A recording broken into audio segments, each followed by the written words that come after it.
பார்த்தோம்னா நிறைய பேர் நல்லா சாப்பிட்றாங்க, அதனால தான் வெயிட் கெயின் ஆகிடுச்சின்னு நினைக்கிறோம். சாப்பிட்லனாலும் வெயிட் கெயின் ஆகும். இரெகுலர் பீரியட்ஸ் வந்து சரி பரவாயில்ல பார்த்துக்கலான்னு விட்டுடுறோம். அதனோட சைடு எஃபெக்ட்ஸை நம்ம மறந்துடும். ஸோ இப்போது பிசிஓடி நமக்கு தெரிய வருதுன்னா அதை கிளியர் பண்ணிட்டோம்னாவே கிடுகிடுன்னு வெயிட் லாஸ் ஆகிடும். ஓகே. இன்னொன்று நமக்கு பிசிஓடி இருக்கிற பெரும்பாலும் பெண்களுக்கு தைராய்டு இஷ்யூஸ் இருக்கும். எப்போ நம்ம பிரேக்ஃபாஸ்ட்டை ஸ்கிப் பண்ணிக்கிட்டே வரோமோ ஸோ உடல்லையும் ஹார்மோன் இம்பேலன்ஸ் ஆக ஆரம்பிச்சிடும். நைட்டு எவ்வளோ நேரம் நம்ம முழிச்சிக்கிட்டே இருக்கிறோம், 1 o'clock 2 o'clock வரைக்கும் முழிச்சிட்டு இருக்கோமோ அப்பயும் ஹார்மோன் இம்பேலன்ஸ் ஆகும், ஈஸியாக வெயிட் கெயின் ஆகிடும்.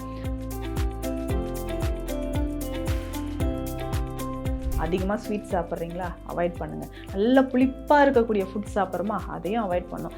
ஜங்க் ஃபுட், ஃபாஸ்ட் ஃபுட் சாப்பிட்றது, லேட் நைட்டில் நல்லா ஹெவியாக சாப்பிட்றது, இது எல்லாமே நம்ம கண்ட்ரோல் பண்ணிட்டு வரணும்.